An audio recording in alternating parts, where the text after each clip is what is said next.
has got the facts for you. EX the storyteller, bringing the spark. No one does it better. EX, you've heard the rest, but she's the best. Yeah, she's the best. Oh, from ancient tales to modern schemes, unraveling truths and chasing dreams.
Hello to everybody entering the room. I haven't been live on this stage in quite a while.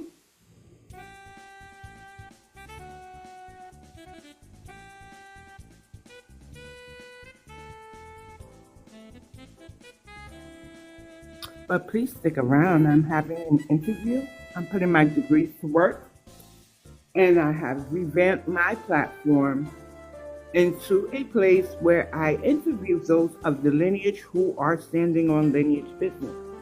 So today I'm trying to get into the room Dr. Rhonda Hamilton of Washington, D.C. She is a proud Washingtonian who is running for D.C. mayoral candidate. So we do say we have to get our own people in there. So it's going to be a brief interview to introduce her to FBA who follows my platform. And I think I have some pretty cool questions for her.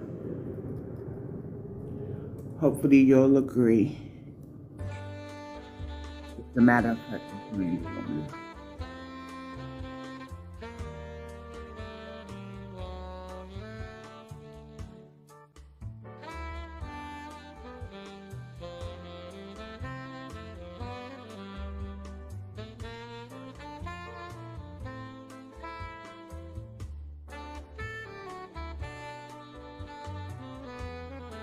Thank you for the likes.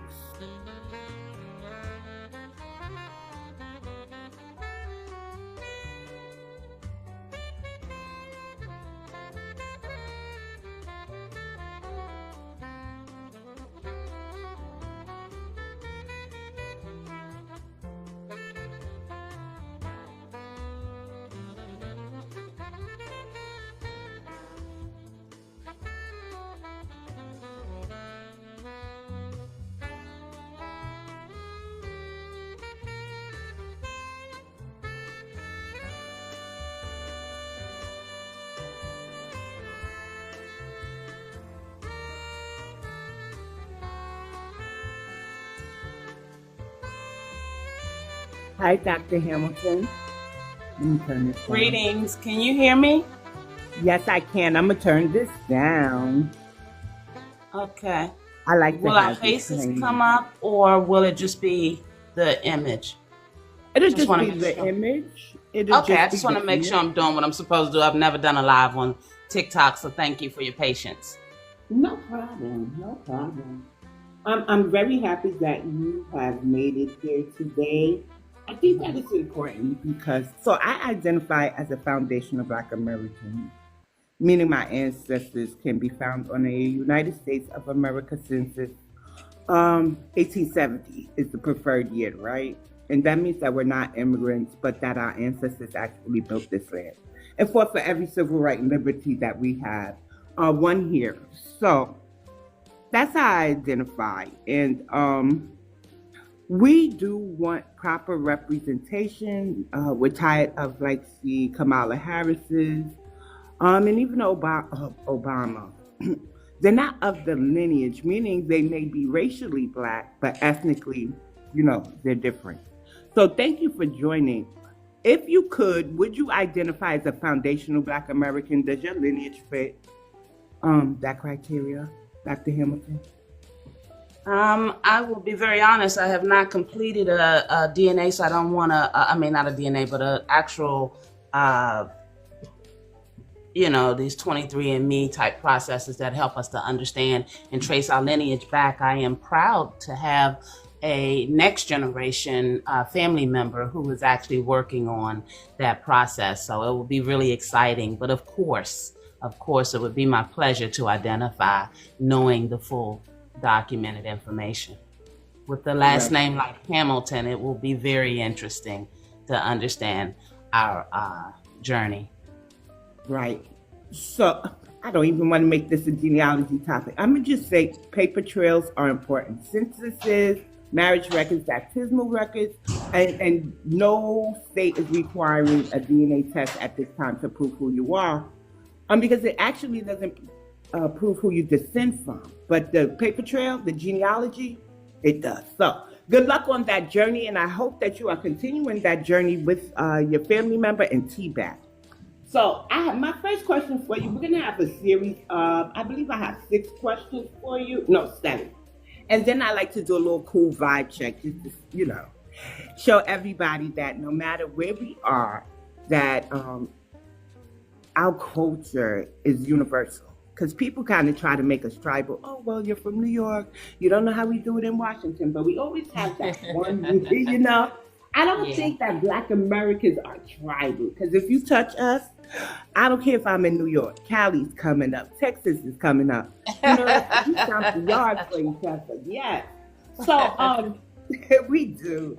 So the first question is, after looking through your website, I noticed you run as an independent and describe yourself as a humanitarian. What does being a humanitarian mean to you and how does it shape your vision?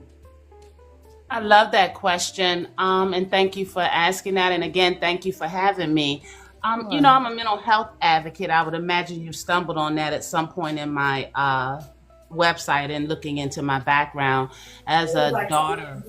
Yeah, as a daughter who has family roots in dealing with matters of mental health, I can tell you when in crises and you're looking for that lifeline, you're looking for someone to come to give, regardless of what your background is, regardless of what your skin color is, regardless of what your economic realities are. Families that are in crises tend to seek humanitarian spirits. And so what I can say is that I am that person that is going to come first to help. And then obviously we'll sort everything else out later. But the most important thing is that I care about humans. I care about people. And the reality of being a mental health advocate and knowing that matters of mental illness span all spectrums of race, economics, and educational identities.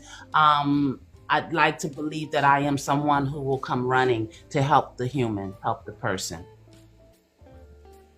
Thank you for that. So joining the stage is Afro Elite. He is a Chicago activist and has, rallied at reparations hearings and has also, talked with Mayor Brandon Johnson there. I just asked him to sit in with me because this is not really my expertise, but I do feel that it's important to use my platform because I am a journalist, focused on the community to have you on, and you can just pipe in if I seem to drop the ball on a question. But my questions are fairly about mental health advocacy was my next question for you. The poverty rate, unemployment rate, the reparations hearings. But let me ask the questions instead of jumping ahead. So your bio mentions you are the daughter of a military veteran and a passionate mental health advocate. So you shared a bit about your advocacy. What have you done so far as mental health advocacy? I love that question. Well, the reality is that we started our organization, MI Mother's Keeper, over almost a decade ago on the ground here in Washington, D.C., where I am a native.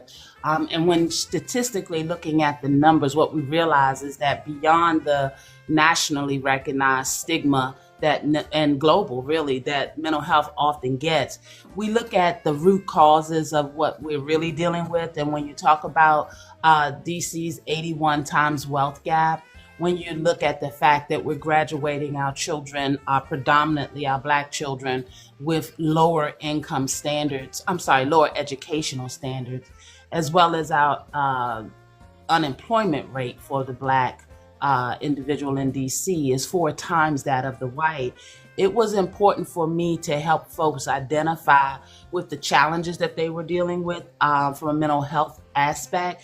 And because the stigma is so thick around mental health, many folks don't stop to become educated about the many layers of it. And so they don't want the labels of there being something wrong with them, or just, that word crazy hits differently when you find yourself challenged with many things. And so it was important for us to focus in our communities across DC, but most especially our low income and marginalized communities that tend to be predominantly Black and are having challenges across the spectrum.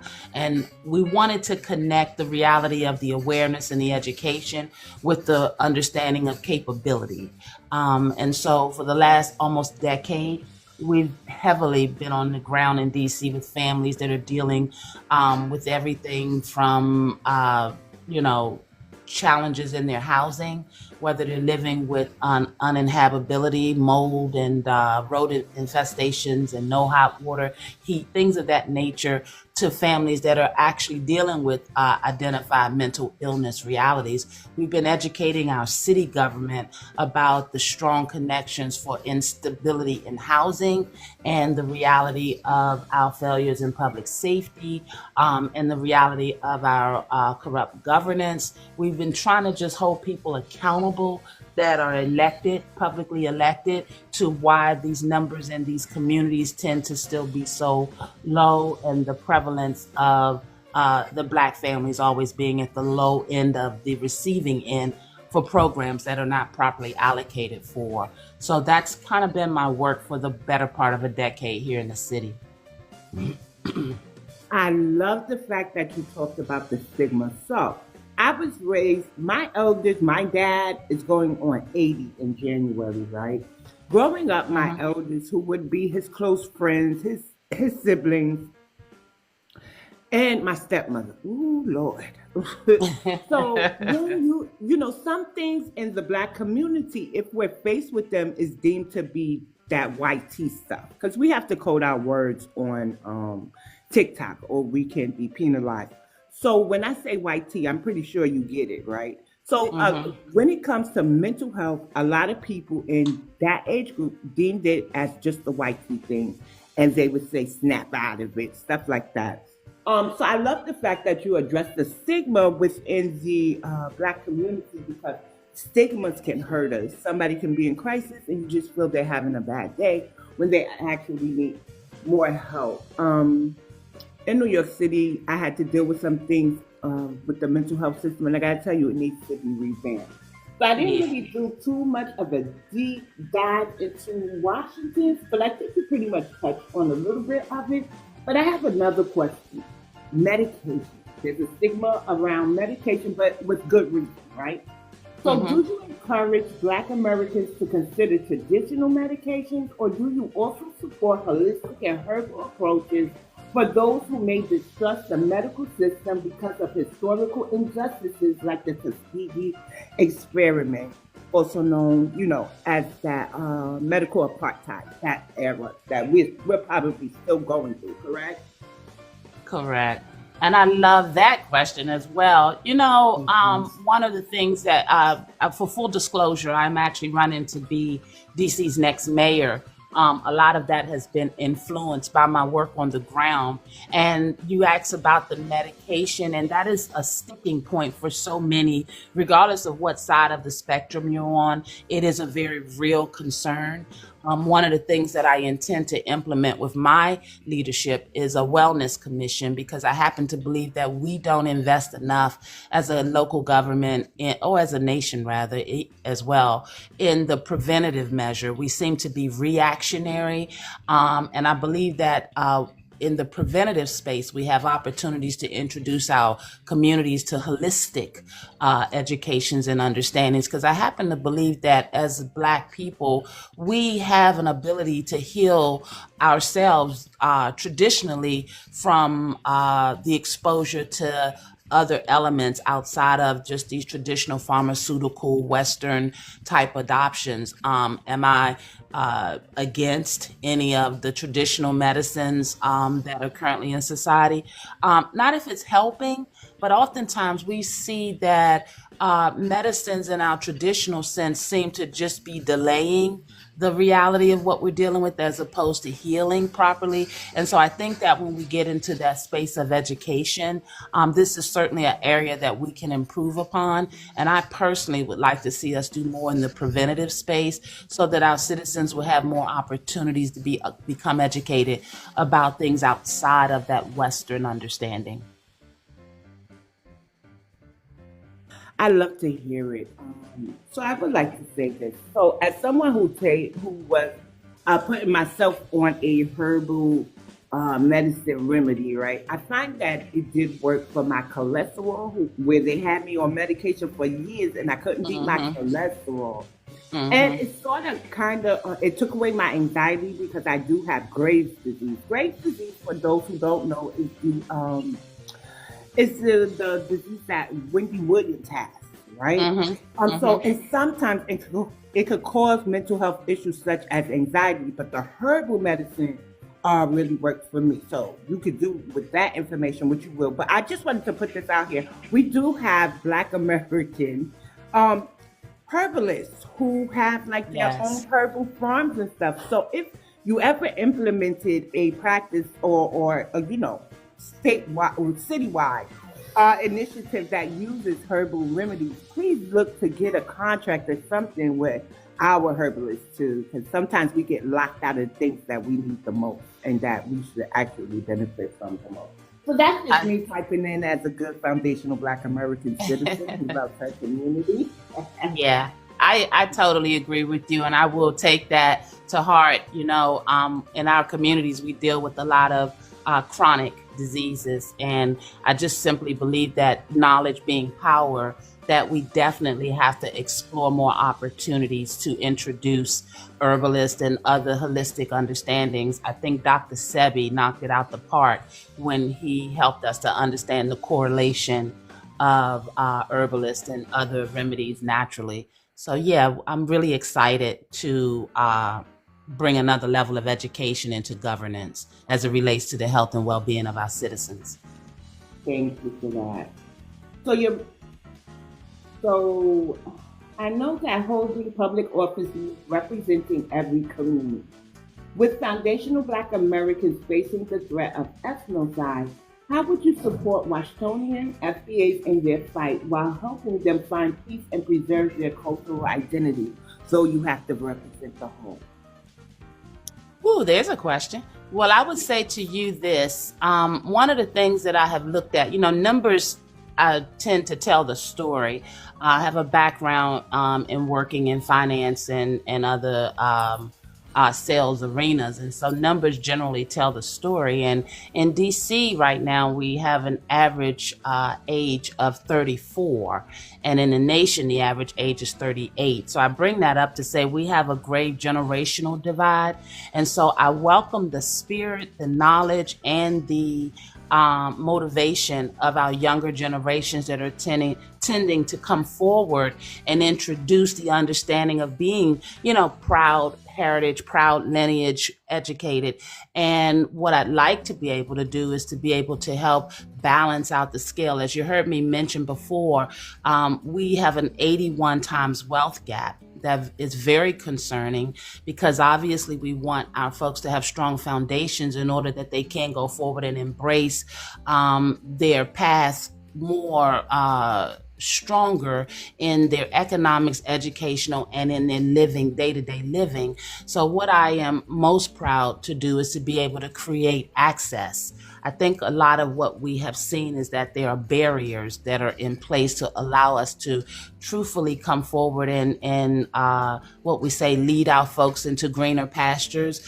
For me, everything starts at the root, and economically, we've got to loosen those strongholds in order that folks such as you and your organization and others that are coming forward to educate the masses are able to help us transition and transform into more positions of power.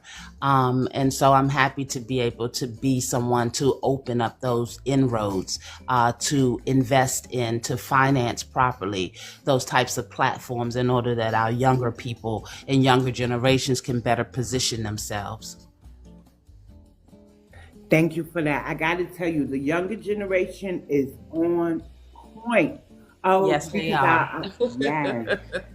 Our movement, the delineation movement, the first step of awareness is this app, right? TikTok, Twitter, and they are leading the charge. There's so I'm 50, right? I'm trying to age gracefully.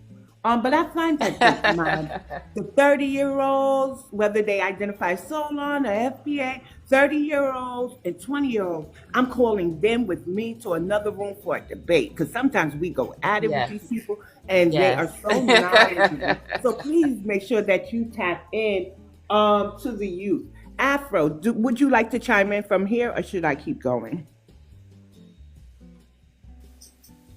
I can chime in if you want me to, but I think that this is a good conversation. I just want to say I appreciate your work. I appreciate the work that you're doing. I think that it is important. And I appreciate the conversation just in general, because first off, I feel like the country is going through an awareness due to the mental health crisis. I feel like because of the fact that the country started off with slavery, the country is naturally going to have mental health issues, because that sin has never been remedied.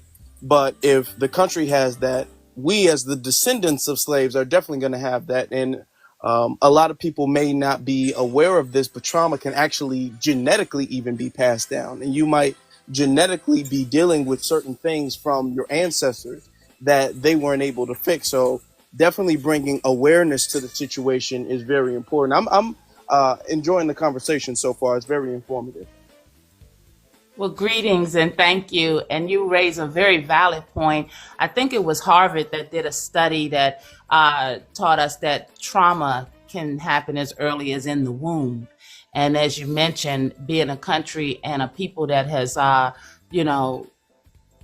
engulfed slavery as a means of them building their wealth, it's obvious that we have inherited a lot of what was put upon us. And so I think that that's what makes the stigma so dangerous when we're in communities and living in cycles of poverty. We're not able to identify with the root causes a lot of time. We just kind of, we project onto others because we don't want to deal with ourselves, because there's a shame in it, and that's that stigma. And so I think it's important that we as a Black community embrace all of these understandings of education and ability so that we can help change things. I came forward to normalize the conversation because we are resilient and we are bigger than any diagnosis, but oftentimes that label sticks and it kind of does something to us in a space that we don't believe that we can do anything to escape it.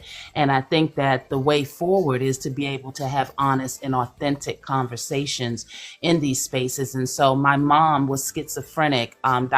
She had visible voices and visible voices and hallucinations as far back as I was 10 years old. And so in that lens and watching her navigate society, they didn't see the passionate woman that I saw, the intelligent woman that I knew her to be. They saw her voices because we certainly couldn't leave at home. And so, when you don't understand something in our communities, we tend to define it, as different or other or lesser than, and it impacts our overall well-being. And so, yeah, I enjoy being a voice, and I recognize that there are many children that are trapped in homes of unhealthy adults. And so a lot of times, if you don't have that access to be able to understand that this is common, because of a lot of the ancestral trauma. Living in communities of day-to-day gunfire can be traumatic. Coming out of a relationship, the wrong way can be traumatic. So again, the dialogue is important because we want to help more people get to healing, right? And to do that, you've got to be comfortable to open up. So I certainly, this has been my life's work, and I'm very proud to bring it forward. I do believe we are a country in a crisis, and I'll leave this with you. It's interesting because who was it? Huffington Post wrote a piece one time, and they on the front page was racism is a mental health crisis. And I just marveled in the fact of how many affluent households were, afflicted by seeing those words in print, because racism very much is a mental health illness. And so when we start pointing fingers or projecting or helping our people to believe that they're lesser than, it's important that we have these conversations so that we can hold society accountable and not allow ourselves to continue to be at the bottom in these spaces. So I thank you for that. Yes, thank you for that as well. So I'm gonna kind of switch gears right now to the crime rate, right? And so in 2024, Washington, D.C. saw a remarkable drop in violent crime with, and I have to say it this way, Dr. Hamilton, unaliving falling from 274 to 187, and overall crime continuing to decrease in 2025. How would you keep this positive trend going? Would you focus more on policing, or do you see job creation and long-term opportunities as the key? Yeah, I believe that there's a combination of things. I want to be clear, having done the work on the ground and recognizing the trend of our crime, we believe that a lot of the crime that we've experienced as a city that's come through the crack era, or crack epidemic era, I should say, the murder capital of the world, the pandemic. We've had quite a bit of reality checks that have been allowed our public safety to climb and now, as they say, decline. The reality of us having an 81 times wealth gap, we cannot ignore that. We know that when individuals, and I know personally from being a native of DC, it's very hard to watch folks come into our city and have a different experience, to be able to thrive and build these lives. And then folks that have been here generationally still kind of find themselves at the bottom or cycling through. And so I certainly feel that there is a direct connection to the economic gap in our city, which means we have to and must create more opportunities. I don't like that we're graduating our young people to the absence of career or skilled understandings. And so we certainly must make sure that we're creating more access to vocational educational opportunities, because we've realized that not all of our young people are going to be able to graduate and go to college. Also, the reality of the policing. I don't happen to believe that we can lock ourselves up out of the increase in crimes that we experience. And I certainly believe that we must create more of an opportunity for there to be respect amongst our community and our law enforcement. So there's a relationship, a healthy relationship that I intend to foster there, because with the National Guards on our streets with armed weapons, and with the mayor that's currently in place conceding to this president who is pushing his political agenda, it's leaving many of our citizens uneasy, and there's a false sense of security that is being provided when we look at the National Guard having to come in to address matters that our public officials locally should have already been on top of.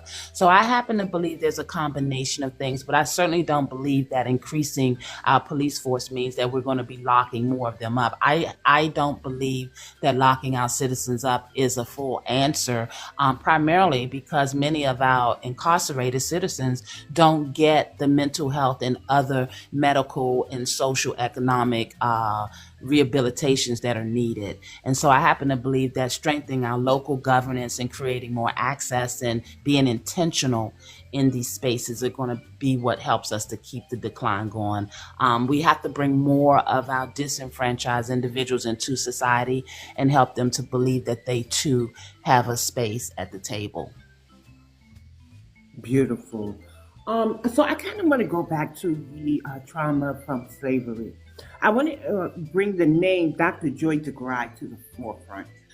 For me, I got to say maybe 2015, 2016, she wrote post-traumatic slavery syndrome, post-traumatic slavery disorder. And she was the one who introduced that.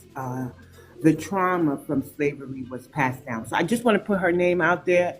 She deserves credit. Beautiful lady from what I know. And she helped me to understand certain things in a different light regarding slavery and its recipes. So I just want to give her flowers. But we'll continue from there. Now, if I can comment on that, I appreciate you bringing her up, and also the reality of the reference to the PTSD. My father, as you mentioned earlier, I'm a proud daughter of a military veteran who I buried. We lost him at 51 years of age. He came back from his time in the service with heroin addiction. Long before we called it opioids, we called it heroin. And we didn't realize that there was such a thing as PTSD. And so long before he was able to be diagnosed, we realized that we lost many members in our community as a result of not having the understanding of PTSD. There's a local colleague of mine who has worked in the drug addiction field for over 4 decades, and his name is Dr. Edwin Chapman, and he's been helping to restore and preserve those lives of addiction. And one of the things that he often says is that, our local society, that we're just victims of PTSD. And I don't think that that's something that's talked about enough in the space of helping our communities to heal. And so I certainly want to make sure that we're representing those types of education. So thank you for referencing the PTSD. Oh, you're welcome. The unemployment rate for Black Americans in Washington, D.C. in 2025 varies by quarter, with estimates around 10.3% for quarter 2 and 9.9% for quarter 1, according to the data from the Economic Policy Institute. A higher, though still preliminary, August 2025 estimate placed the rate at 7.5%. But the data for this specific group can be volatile month to month due to sample size. The general trend is that the unemployment rate for Black Americans in the district has consistently been much higher than the overall rate, with an average annual rate never dropping below 9% in recent years, notes the DC Fiscal Policy Institute. I got this from an AI search. Okay, so if I'm a little off, please forgive my numbers. So my question is, how would you tackle these persistent unemployment rates within the Black American community and help close the gap? Yeah, those statistics do vary. And the reality is that the one statistic that I pay attention to in the arena of our employment deficits is the fact that our Black unemployment rates are 4 times that of the white individual rates, and we must do something about that. We must do something about unemployment, period. But I believe that a lot of that can be contributed to properly preparing our underserved community members with proper skill sets, and to be intentional in, again, the educational component.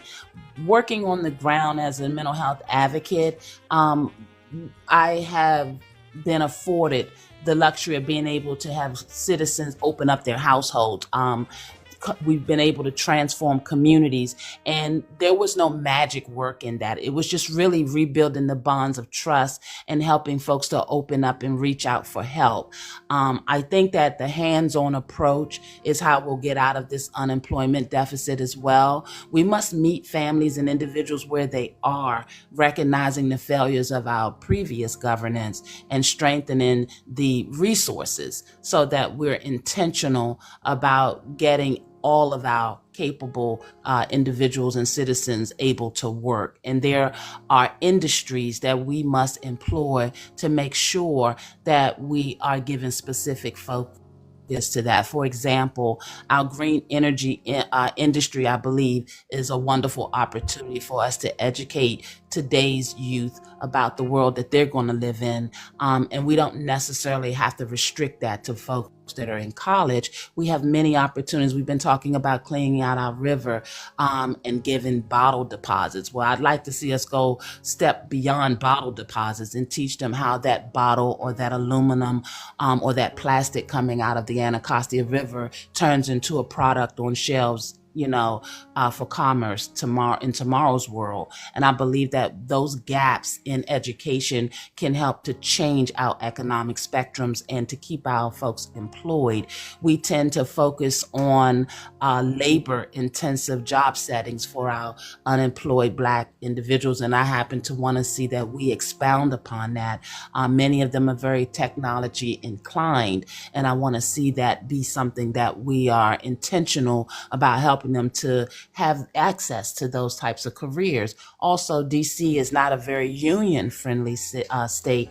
And what I'd like to see happen is that we create more job protections so that low income families and individuals are not living just one paycheck away from being back in the food stamp line. We want to be able to rescue them from cycles of poverty and low income paying jobs. We want to, empower them into career settings that are sustainable so that they can realize opportunities of home ownership, investor relationships into real estate and other avenues. So we really want to be intentional in this unemployment space and make sure we're not just shoving them into labor intensive type settings that leave them living one paycheck away from going back into the food stamp line. Not that there's anything wrong with the food stamp line, because when you need it, you need it. But I happen to believe that we can break these cycles by being more intentional about what the exposures and the accesses are for our folks. Thank you so much. I'm reading the comments, and Thorough Black Talk Worldview states Dr. Patricia Newton was head of psychology at Johns Hopkins in Maryland. Okay. So I guess she was entering that into the conversation just as an informative piece for us. So I Thank you. You're welcome. So I have just 2 more questions, right? And then we'll get to my infamous slide check. But Afro Elite, would you like to chime in from here? No, not right now, not at this moment. Okay. So we're going to go to the task force, the reparations task force. So I looked into if Washington, D.C. was holding reparations hearings. And what I found is that in June 2024, the D.C. Council approved a budget that included funding for a reparations task force. The task force is responsible for studying restitution and developing proposals to address the lingering harms of slavery and systemic racism on Black residents. Implementation steps is that the reparations task force still awaits full funding to move forward. Can you update us on where the reparations effort stands now? Is it based on race or lineage criteria? And how would you ensure fairness to the descendants of the formerly enslaved? Um, first step, well, first thing I want to address is the fact that yes, we did finally see funding or see a bill come forward for the request for funding of our reparations task force, which was to be put in place to do the legwork of investigating how we might derive at a more amicable way to compensate our families. I can tell you that since Mr. Trump's uh, re-entrance, I'll say, into the White House, DC not being a state has been challenged to fight for our autonomy, our home rule. And in doing so, our budget has been attacked. $1 billion was taken out of the budget, and some of the other demands that were placed on this mayor was in direct correlation to do it or we'll take your federal funding away. I can also tell you that with the federal government being shut down currently, it has halted the continued attacks to take our self-governance away, which means we wouldn't even be in a position to further move forward on the reparations legislation or anything else that we would like to locally see happen. So it's kind of up in the air right now in terms of where we are with it and how we proceed. There are at least 14 bills that sit in Congress, 4 of which that have been moved forward to the Senate to chip away at DC's ability to self-govern. We happen to believe they just want to take the city, and we're not going to have that happen. So I want to be transparent in our inability to move forward in our reparations legislation. I am happy that we finally have identified and created an avenue for us to proceed. But I'll be very honest with you, as I would imagine you wouldn't want it any other way. We are a city that's fighting to maintain our local sovereignty. And right now, I would imagine that the reparations has been impacted by that, as well as many of the other things that we've been trying to do. And I'm not happy to say that, because I'm sure you've watched the headlines and seen where we have approved an RFK deal for the commanders, which many of us are not in agreement with. Of course, we want our home team here, but we're finding ways to fund the things that our current administration makes priority of. And in my opinion, this reparation should have certainly been a part of that. So as DC's intended next mayor, they say you have to claim it to make it so. That is something that I certainly want to address getting in there, because we must fund the legislations that are going to help move us forward.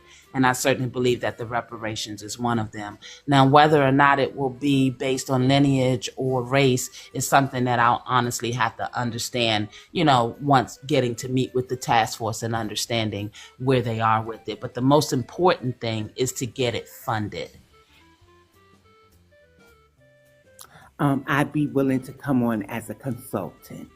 I'm very Awesome. good at getting people to understand race, ethnic group harm, and going after the government that harmed you. So, the government that, who did the harm to you. So, if we're talking enslavement, that is for my ethnic group, and I gave you the criteria of an 1870 U.S. Census. If a person willingly migrated here, then that's a different topic. They may have a claim, but Absolutely. their claim wouldn't be with us. It's when we talk ethnocide, we're talking erasure. I'm from New York City, so you can imagine hearing, oh, New York is the city of immigrants. But I know personally my fifth great grandmother predates New York being called New York. She was born in 1750, enslaved by the Dutch, and she had siblings too who were enslaved. We occurred, that harm was occurred to our lineage, my lineage. And the people that migrated here, if they migrated here during the times of Jim Crow, they were given incentives over us, especially here in New York. So the Caribbean was able to effectively lock us out of home ownership because they were able to buy the homes that we couldn't from the Mm-hmm. whites Mm-hmm. and people. Because if they Yeah. would have sold it to my ancestors or my elders, then it would have been deemed to bring the property level down. But here's what the Caribbean did. Because nobody's saying don't buy the homes. Hey, you gotta, you gotta put a roof over your family's head. But when they became the realtors and were able to sell the home, they only sold to their own. So they had a form of group economics that locked us out, and we're Mm-hmm. not a part of their group. So when people Yeah. say that we're all black anyway, and I look at certain things that happened in history, they didn't treat us as we were all black anyway. You know what I'm saying? So Yeah. I Yeah. don't want You to. So when I say lineage based, I kind of want you to understand why we are harping on lineage based. Like you No, I said, certainly get it. I certainly yes, get it. thank I have you. a background in real estate, Okay. and in doing so, I was a broker, and I actually helped train people to become real estate agents. And one of the things that was important for me to help Black agents understand is that we weren't even allowed to be in the sales arena until the 1960s. We had to find creative ways to be able to barter and sell. So I do understand the importance of the lineage piece as it relates to our economic accesses. And knowledge is power, and that's a reason why it's important that through a reparations bill that we're able to encourage more to learn their lineage, which I'm excited to understand what mine will be as well. Yeah, I really love that journey. I started in 2014. My biological mother's gone, my granny's gone, but I did hold some of her oral history that she gave to me, that she imparted on me, and it has been a journey. But I want to tell you this as you go forward. Um, you may find out some things about your family.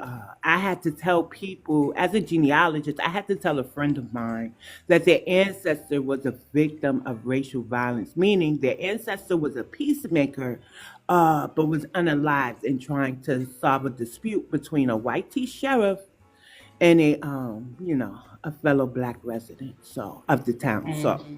yeah, and we personally have an FBA brother who's on this app who states that his ancestor was a victim of unaliveness by rope. So Mm, I just want to say mm. that.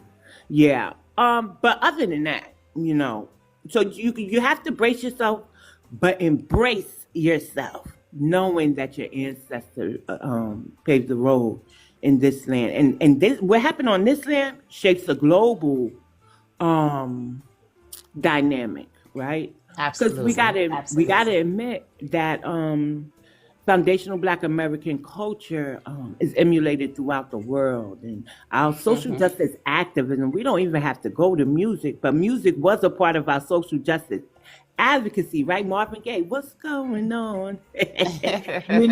Even hip Absolutely. hop started out, don't push me because I'm close Hmm. to. So we've always Hmm. used music as a form of advocacy, and we shape the world. So it's time we get our just due. But I'm up to my last question, and my last question is, what can we expect in the future from your campaign?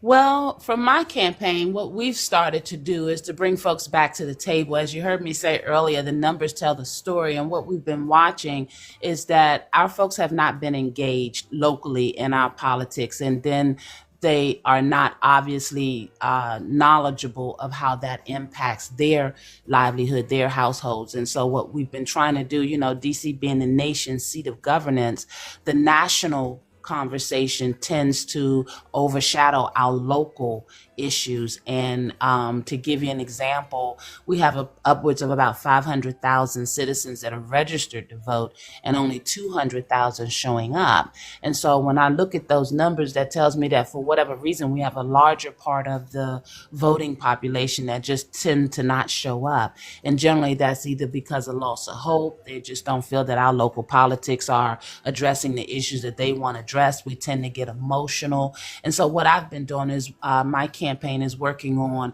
the reunification of our communities and the empowerment of those that are the least among us, because we want to make sure that the politics that have been doing so many for so long, that they our people begin to do the politics so that they can reverse their own situation. So I am a leader that understands that the power is always supposed to be with the people.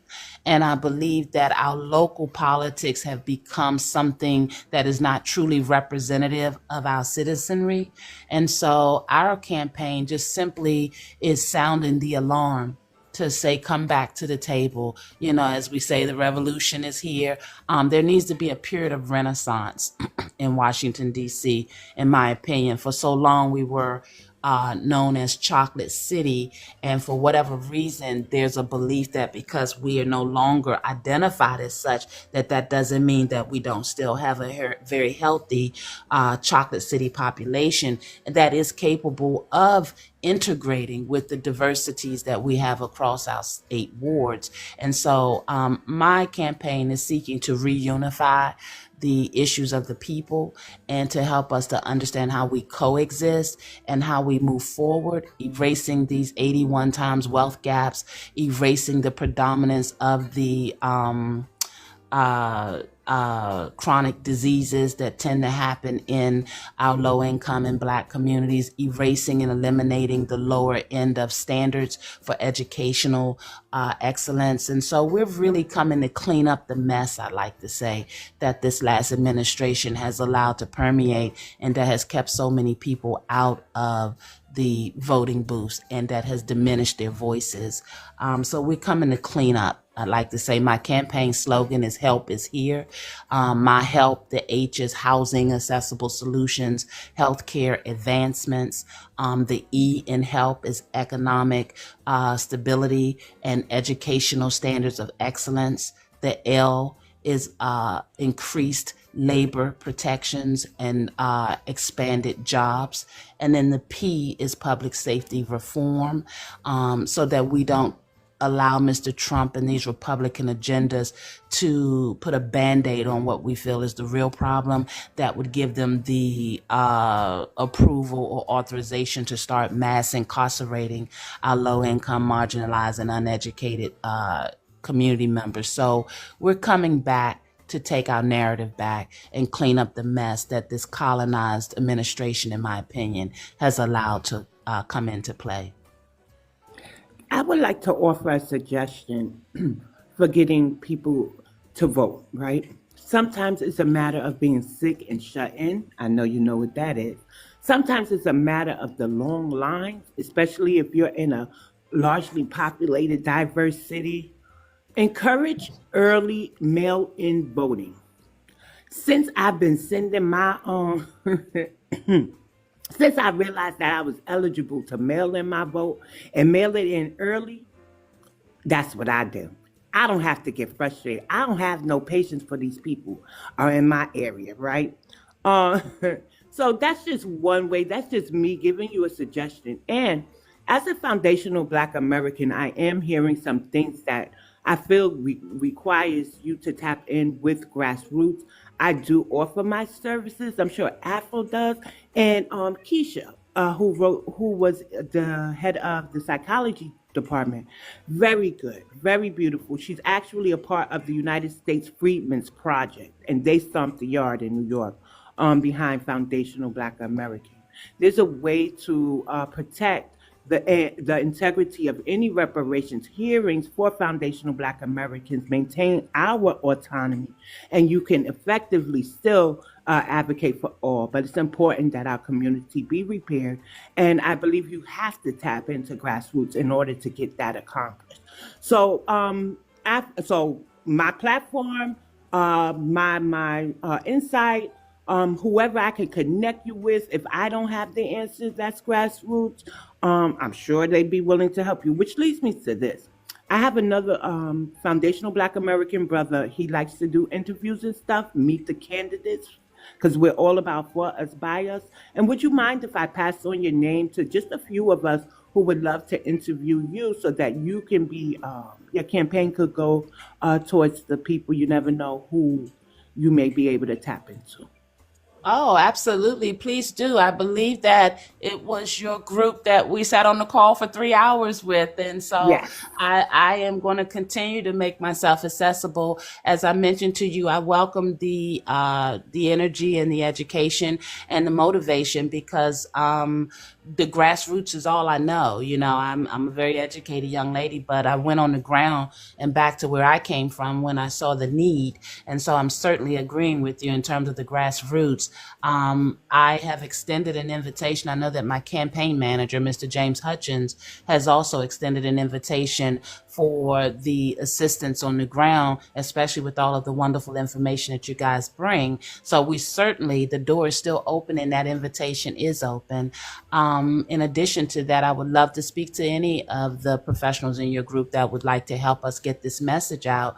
You know, as the nation's seat of governance, it's important that we get our act together in order that we can help with the message across the nation.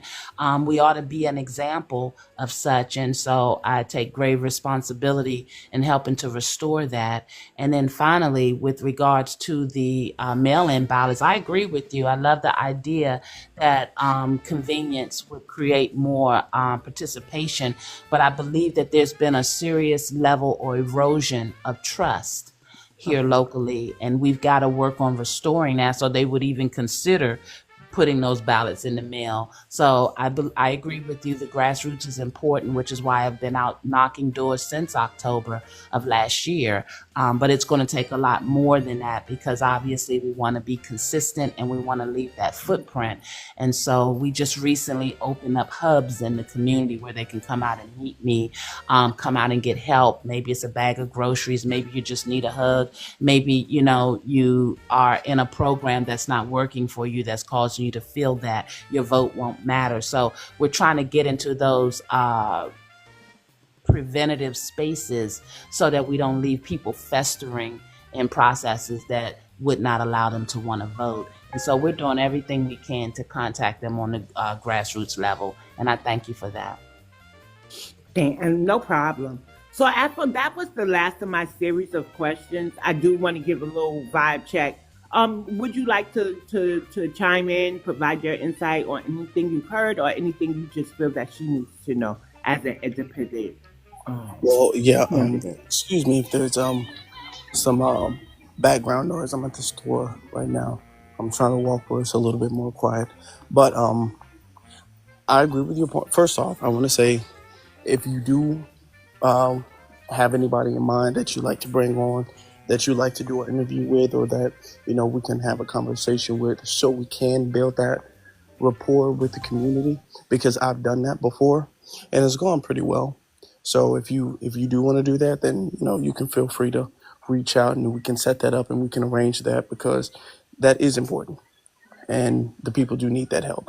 But I fully agree with your point that it's a broken trust that the community has a right to feel. The community does have a right to feel that broken trust. So there does need to be strategies in place to rebuild that trust. It needs to be kind of, meeting people in person, shaking their hands or whatever. As foundational Black Americans, we can really kind of pick up on somebody's vibe when we see them in person. You know what I'm saying? So definitely, now I'm not sure how much you've done this. I know you've said you've done this, but I definitely agree with the strategy of like that in-person kind of meet and greet. And I understand it can be very time consuming and busy. You got to do a lot of traveling and things like that. But as much as that is possible, as many interviews as possible, I can bring up an example of, I don't know if you know who Marcel Dixon is. When he was first running for, what was it? Not government, Congress. He was running for Congress against Jim Clyburn, and he did a ton of interviews. He did an interview with me. He did an interview with Tariq, Jason Black. He did an interview with everybody, and he had so much exposure. So the more interviews he got, the more money he raised, and everybody loved it. Everybody loved it. I'm trying to be quick because I'm, at the store, so excuse me for that. But if there's like a big launch like that, the way we did with Marcel, it can definitely be beneficial to whoever you might have in mind. Yeah, I love that. And I certainly, I'm a people's candidate and I'm running as an independent in a city that's identified as a blue city, even though they're not pulling out their blue voters. But the reality is that I realize at the core of anything I do, it has to be to get the message out. Visibility is a big part of our strategy. And just, people in our town, we like to say real recognizes real. I love your comment about vibes. Vibes are important. But I'm just a mental health advocate and a native that came forward and saw that there was a gap that we weren't serving and that we were creating. And so I happen to believe, I always tell my opponents, I'm a young lady that walks with receipts. So I don't do a whole lot of supposing. I came forward intentionally to take care of a very serious problem. And I believe that through the grassroots, through the visible opportunities, through the social media platforms, through organizations such as yours, we will help to reach more people. So I am always going to be a proponent of that. And yeah, I appreciate that. And I thank you. Okay, so I'm a member of an organization that does lineage checks, but my trade is journalism. So I'm an independent journalism that focuses on Black American history and how racial complexities affect us today, with probable solutions. And I always believe in talking to what I call the experts in the field, the Black Americans that have been in their field for at least 10, 15, 20 years.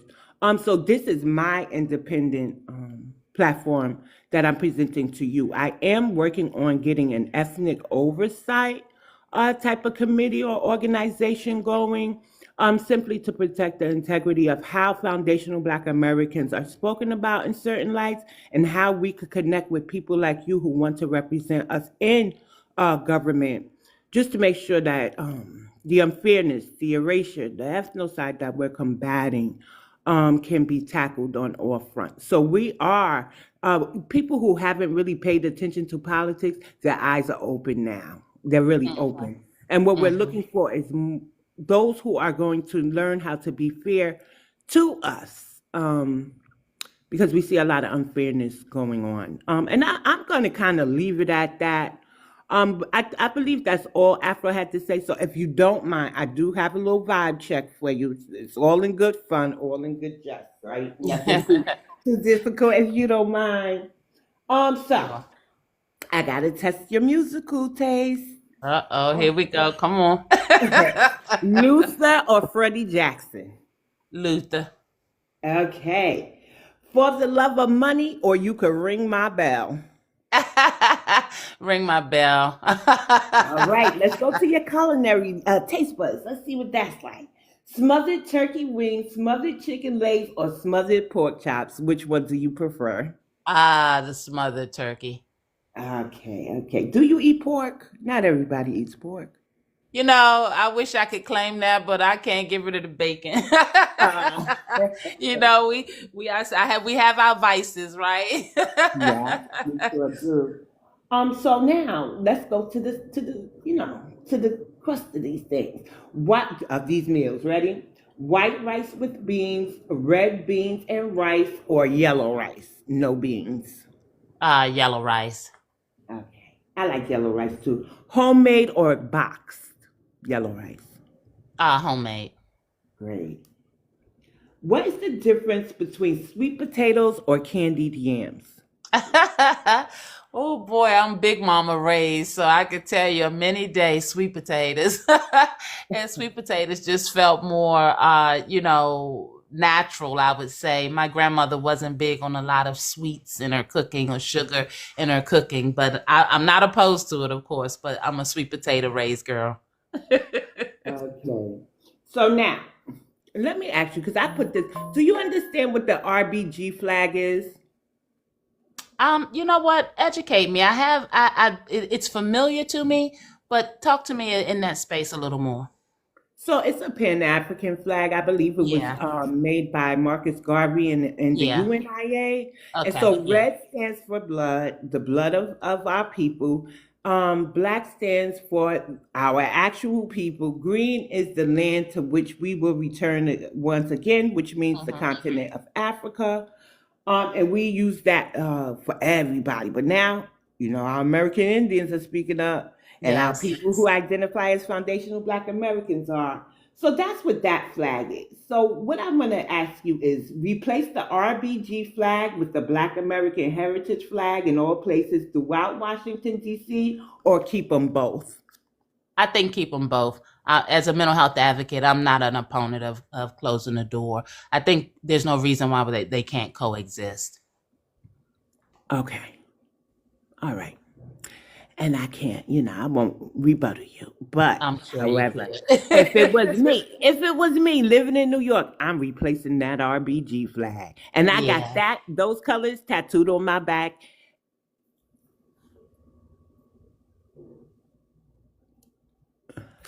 Sorry, I've been live for a certain amount of time, and TikTok requires that I complete a puzzle just to make sure I'm still active. Oh, So okay. I am a former Pan African. I think some things are just common sense. And when I got on TikTok, seeing the dynamics of what was going on here and meeting other foundational Black Americans, I don't ever regret my decision for whatever limited assistance I could give the continent. Mhm. However, sometimes you got to focus on home first. You can't help everybody before you help yourself. Yeah, Um, and I agree with that. And let me say this to you. I encourage dialogue. There are so many people that are just not educated, not aware, and that are in spaces and that have opportunities for making different decisions.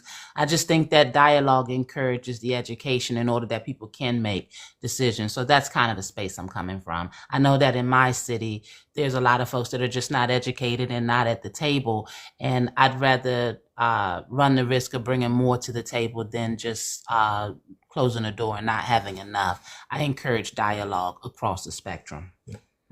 Thank you for that. That's all my questions, and that's the end of my vibe check. Afro, would you like to chime in? Any parting words for Dr. Hamilton?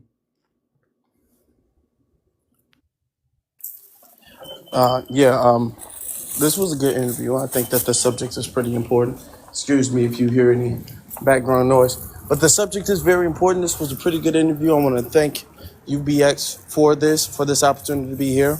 I also want to thank you too. Um, I'm sorry. Your name? I'm sorry. Dr. Dr. Rhonda, Hamilton. Dr. Dr. Rhonda Dr. Hamilton. Rhonda. Hmm.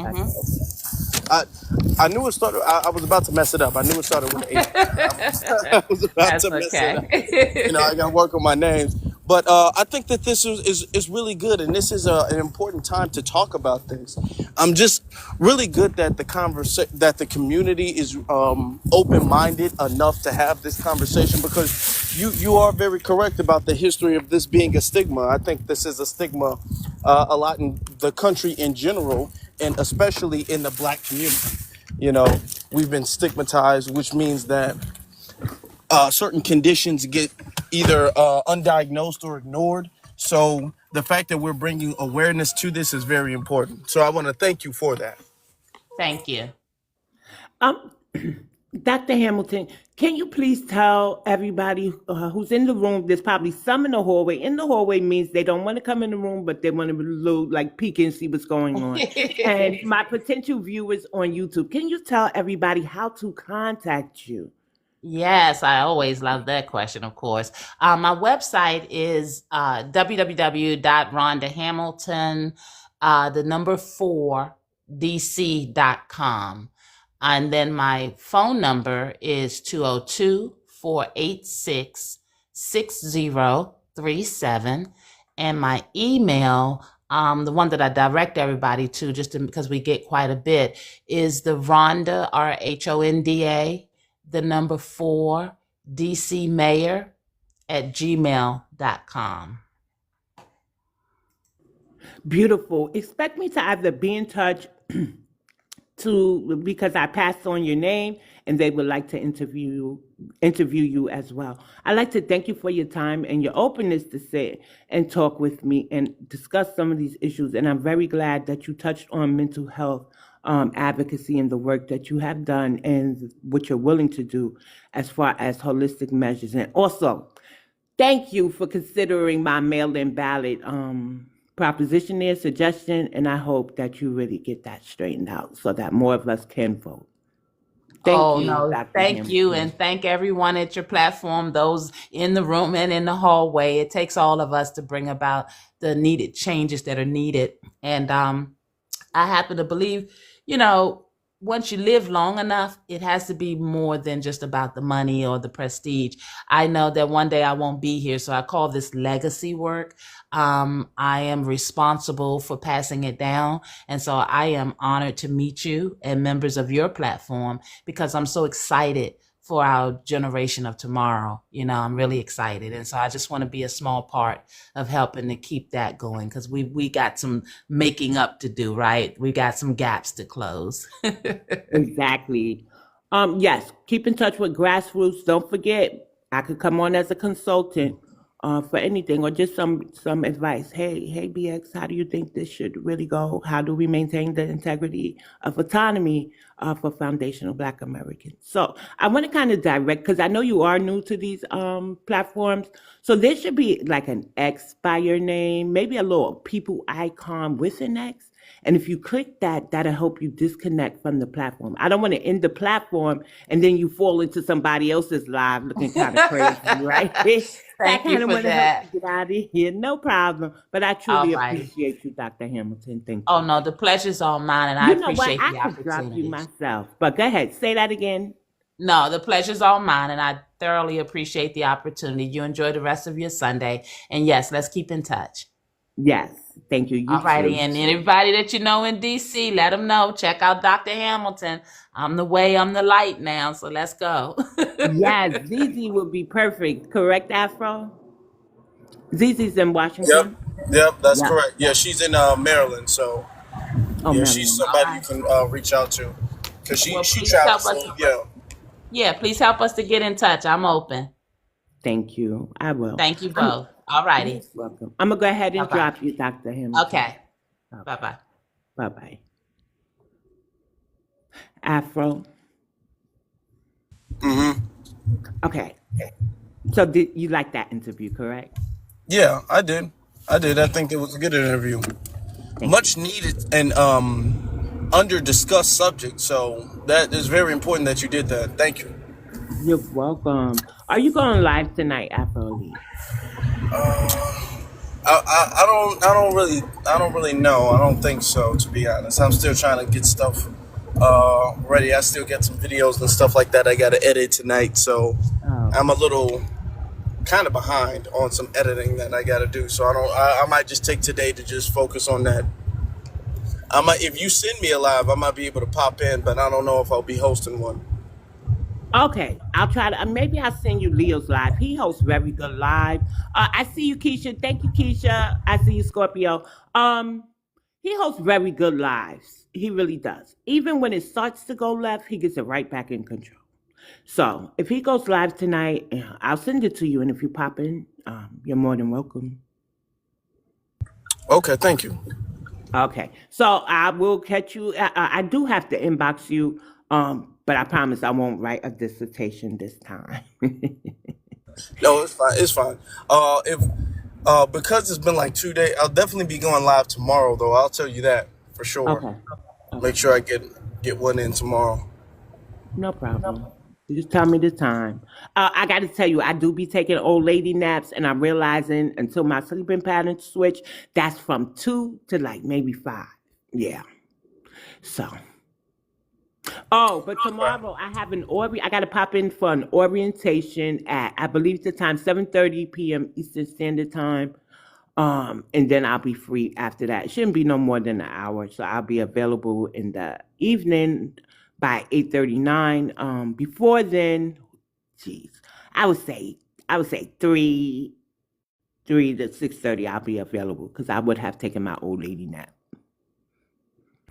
Okay. Well, yeah, I'm not 100% sure about the time that I'm gonna go live, so I'll let you know ahead of time so we can arrange that. Okay. All right. Thank you. And I'm going to thank the chat for everybody who gifted, everybody who commented. My lives are private, so you couldn't have shared. But I greatly appreciate y'all for supporting the platform and my new endeavor to put my degrees to work and change my platform into an interview style type of thing. I will be going live next week for FBA community updates, so we could just get in the room, vent if we have to, and knock around some things, okay? We need to catch up. I love you all for real. Love, peace, light, and reparations to my foundational Black Americans. All right, Afro, I appreciate you. Of course, Okay, of Scorpio. course. Thank you for having me. You're welcome. Thank you for coming. You know I value your insight. All right, I'm going to go ahead because I could be up here all day saying goodbye. Let me go ahead and click off. All right, y'all. Peace out. Well, peace in. Peace in. Words matter. Peace in, everybody. Love y'all for real.